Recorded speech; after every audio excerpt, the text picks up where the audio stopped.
Inspector General of Police, Nigeria Police Force, Kayode Egbetokun has warned police personnel against the use of high-handedness on Nigerian citizens and put a stop to the extortion of the people forthwith, adding, severe punishment await police officers using his name to extort money from members of the public. The IGP gave the order recently while addressing some top senior police officers in Abuja, according to the Force Public Relations Officer, Olumuyiwa Adejobi, who stated this in a news release on Friday. The statement indicated that the IGP frowned at the rate of cases of extortion of members of the public by some police operatives. IGP in the statement reassured Nigerians of his leadership's zero tolerance for corrupt practices amongst officers and men of the police force. The statement reads in quote, "The Inspector General of Police, IGP Kayode Egbetokun has expressed concerns and condemnation on the alleged cases of extortion and high-handedness perpetrated by certain recalcitrant members of the Nigeria Police Force." The IGP made this known while addressing Assistant Inspectors General of Police, Commissioners of Police, and heads of various formations at the Peace Conference with senior police officers held at the Goodluck Ebele Jonathan International Peacekeeping Hall, Force Headquarters, Abuja recently. The IGP, during his speech, charged the senior officers on proper supervision of the activities of officers at their various levels and ensure the highest standard of professional conduct is maintained and upheld in the course of carrying out their lawful duties. The IGP also ordered the IGP X Squad, Monitoring Unit, Complaint Response Unit, CRU, and other disciplinary units to carry out routine checks on the activities of officers across the country as part of efforts to curb misconduct and corruption tendencies amongst officers, and ensure strict punishment is meted on erring officers, and that supervisory officers found wanting in this regard will not be spared of vicarious liability. Similarly, the IGP issued a stern warning to officers regarding the unethical practice of name-dropping the IGP and other senior officers to extort money from unsuspecting members of the public. The IGP emphasized that any officer found guilty of leveraging his name for fraudulent activities or extortion will face severe disciplinary measures, reaffirming that the leadership of the Nigeria Police Force maintains a zero-tolerance policy towards corruption, unprofessional behavior, and misconduct. Finally, IGP Egbetokun implored the public to exercise caution and report any attempts to exploit his name for fraudulent activities or extortion in investigation of cases, highlighting the crucial role citizens play in collaborative policing of the society and its police. Hamas has confirmed the killing of its leader, Yahya Sinwar, by Israel Defense Forces in Rafah on Thursday. Benjamin Netanyahu had in a video broadcast said that the Hamas leader was killed by the brave soldiers of Israel. A video released by Israel military of Yahya Sinwar's final moments before he was shot dead while sitting on a chair in a destroyed building showed that the Hamas leader sustained injury with one hand almost completely severed, and the video showed he was trying to use a stick on his hand to hit the aerial drone surveillance camera on sighting the object before he was shot on the same hand. Hamas in a statement on Friday said, Sinwar never retreated and never tasted rest right from the day he was released from Israel prison after spending more than 20 years imprisonment. The statement reads in quote, Al-Qassam Brigades announces to the heavens the martyrdom of the great leader Yahya Sinwar, Abu Ibrahim, the leader of the Islamic resistance movement Hamas, who ascended, facing and not retreating, in the most honorable battles in defense of the blessed Al-Aqsa Mosque and our people and their legitimate rights. It is a source of pride for our movement to present leaders before soldiers, and for its leaders to lead the caravan of martyrs of our people who gave their lives and blood for the sake of Allah and on the path to liberating Palestine, and for its leader to be martyred among his struggling brothers, a hero engaged in combat with the invaders who thought that Gaza could be an easy prey for their cowardly army. The journey of our leader, Abu Ibrahim, was an honorable jihadist journey, during which he was from the founding generation of the Islamic resistance movement, Hamas, and its military and security apparatuses. Then he sacrificed the flower of his youth as a prisoner in the occupation's prisons for more than 20 years before he was released with his health held high in the Rafah al-Ara deal. Once he was released from prison, he insisted on continuing the journey of jihad and did not test rest. He supervised the movement's military work in the 3 regions and had an important role in the path of unifying the resistance fronts on the road to Jerusalem. Then he headed the movement in Gaza, so that his leadership period constituted a qualitative shift in its advocacy, political and military journey that culminated in Al-Aqsa flood, and in the path of national relations and joint resistance work, before he headed the movement at home and abroad following the martyrdom of the great leader Ismail Haniyeh. The resistance factions, with Hamas at their core, when they decided to enter this great and decisive battle in the history of the Palestinian people's struggle and in the cause of our nation, knew that the price of liberation was very high, and that all peoples had paid it before they were liberated from their occupiers. They were prepared to lead the ranks of the sacrificing people at the heart of their people, so they presented leaders and soldiers, refusing to submit to the enemy or remain silent about its injustice and plundering of our people's legitimate rights. Our jihad will not stop until Palestine is liberated, the last Zionist is expelled from it, and all our legitimate rights are restored. The best evidence of this is that our people did not break or surrender after a year of the Al-Aqsa flood battle, despite the enormous price they paid and despite the brutal Zionist crimes of genocide. This criminal enemy is delusional if he thinks that by assassinating the great leaders of the resistance such as Sinwar, Haniyeh, Nasrallah, Al-Aruri and others, he can extinguish the flame of the resistance or push it to retreat. Rather, it will continue and escalate until the legitimate goals of our people are achieved. Martyrdom is the highest desire of our leaders, and their blood will be a beacon that illuminates the path of liberation and a fire that burns the aggressors. Our leaders have left behind hundreds of thousands of mujahideen from our people and our nation who are determined to confront the Zionist occupation until Palestine and Al-Aqsa must are cleansed of its filth and swept away from our land, God willing. It is a jihad of victory or martyrdom, said Al-Qassam Brigades, Palestine. Friday, 15 Rabi-Bak, men of the Nigeria police force has arrested a 26-year-old boy who allegedly set his mother ablaze at Moazu village in Sule Tankaka local government area of Jigawa state. The Jigawa State Police Command in a news release said, the Commissioner of Police has directed the State Criminal Investigation Department SCID to investigate the crime he described as unfortunate incident. On the 8th of October 2024 at about 1600 hours, the command was notified of a sad and regrettable incident that occurred in Moazu village, Dangwanki ward, Sule Tankaka local government area. That one Laura Masiod, male, age 26 years of Moazu village, Sule Tankaka local government area, went to his family house with a petrol canister and suddenly poured it on his grandmother, Zuwaira Muhammad, female, age 60 years of the same address, and set her ablaze. The elderly woman eventually passed away while being admitted as a result of the conflagration. The medical doctor on call certified her death and the corpse was released to relatives for burial according to Islamic rites. A team of police detectives from Sule Tankaka division quickly arrested the suspect and detained him in the cell. He was later ferried to the State Criminal Investigation Department (SCID) for a discreet investigation. During the interrogation, the suspect admitted to committing the alleged offense against him. A preliminary investigation revealed that the suspect suffers from mental illness and has been receiving treatment at Kazare Psychiatric Hospital. The suspect further stated that the late grandmother upset him by expressing concern about his physical appearance and health, which he did not want.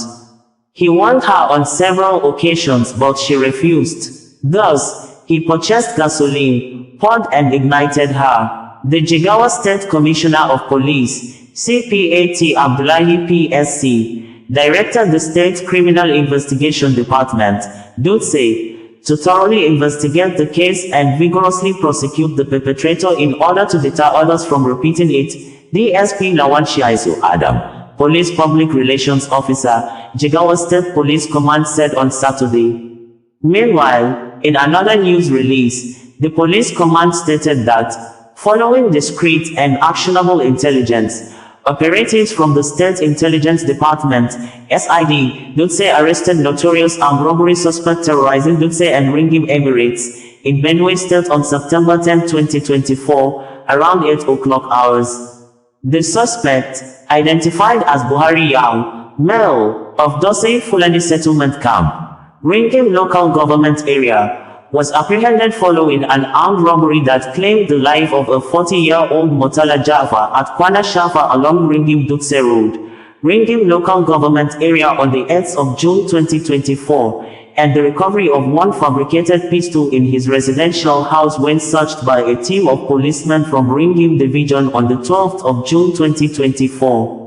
During an interrogation at the State Criminal Investigation Department, SCID Dutse, the suspect admitted to participating in armed robberies along John_Bujungu, Dindibis_Gamoji, and Shuarin_Kiawa roads with four of his gang members.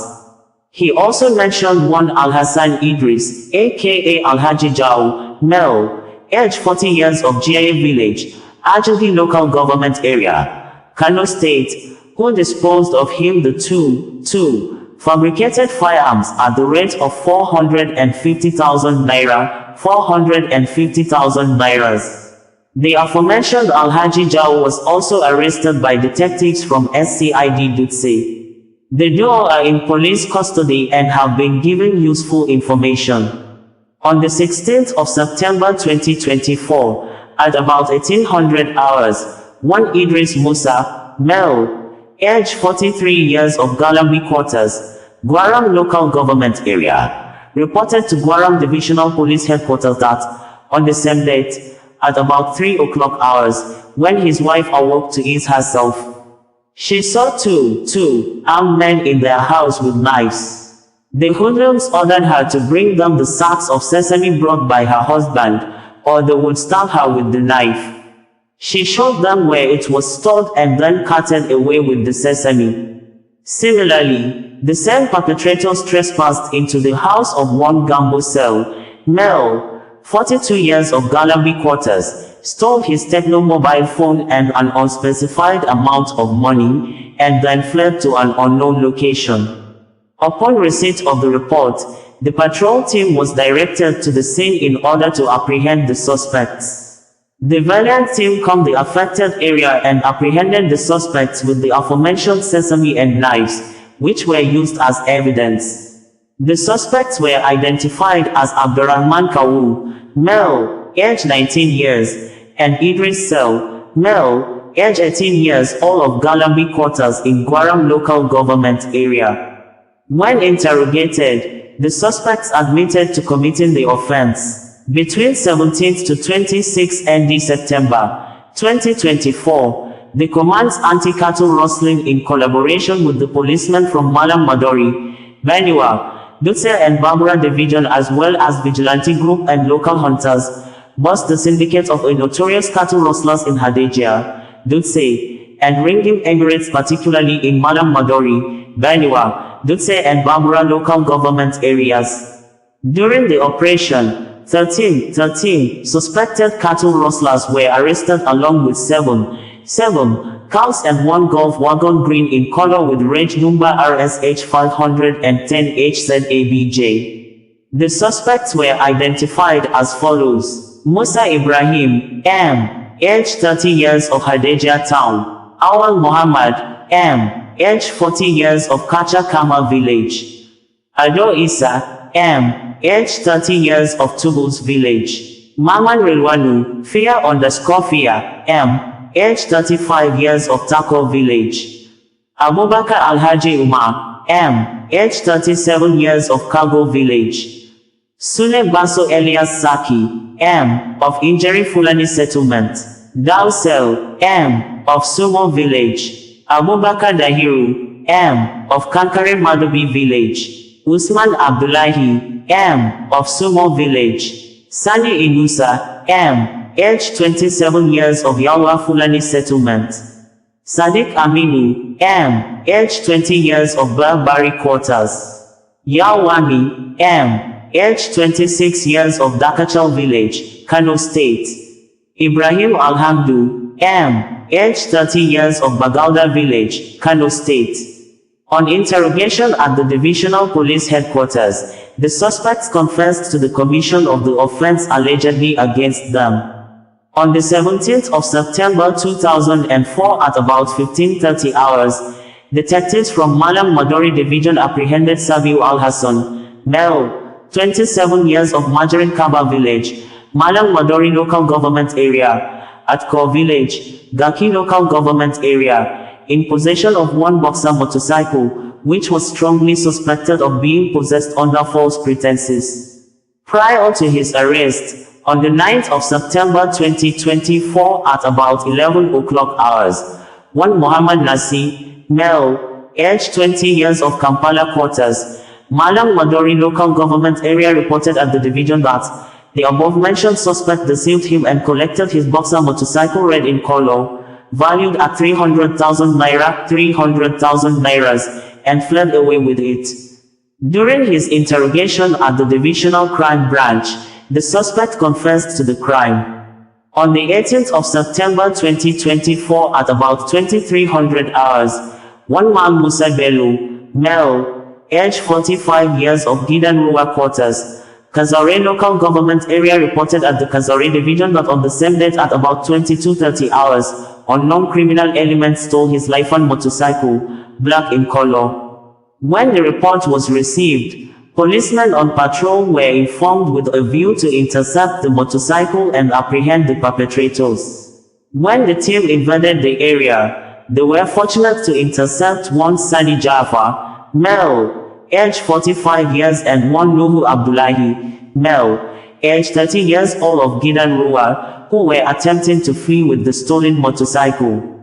During interrogation at the division, the duo admitted to committing the offense. On the 23rd of September 2024 at about 1700 hours, credible information at the command's disposal revealed that a suspected fence was sighted in a new park along Shuarin Road in Dutse Metropolis attempting to load four heavy solar inverter batteries into a commercial vehicle bound for Kano State. Following receipt of the report, a team of policemen from Dutse Divisional Police Headquarters dashed to the motor park. When the team arrived, one Sani Idris, male, aged 28 years of Fatara Housing Estate was arrested, along with the 4 batteries he was carrying. The suspect and exhibits were taken to the division for further investigation. On interrogation, the suspect confessed to having stolen the said solar batteries at Fatara Housing Estate, Dutse Local Government Area. On the 23rd of September 2024 at about 11:30 hours, a case of robbery and motorcycle snatching was reported at Gwiwa Division. That on the 28th of September 2024 at about 19:45 hours, a cyclist, one Motala Usman, M., aged 27 years of Dinya Village, Gwiwa Local Government Area carried 2 passengers from Dotsi Market Katsina State to Badol Village, Gwiwa Local Government Area. On the way to the destination, one of the passengers grabbed the cyclist and turned off the motorcycle, while the other tried to hit him with the whole handle. In the process, the hoodlum overpowered him, snatched his unregistered Boxer motorcycle worth 800,000 naira, and fled to an unknown location. Following a tip-off, on the 23rd of September 2024 at about 18:30 hours, detectives from Gwiwa Division arrested one Amayal, Yusuf Mel, aged 32 years of Subut Village, Gwiwa Local Government Area in connection with case. The suspect was transferred to State Criminal Investigation Department, SCID, Dutse for discreet investigation. The case is under investigation. Upon completion of thorough investigation, All the suspects will be arraigned in court for prosecution. DSP Lawan Shaisu Adam, Police Public Relations Officer, Jigawa State Police Command, Dutse stated this in a news statement on the 30th of September. Bringing you the news in a more digital way.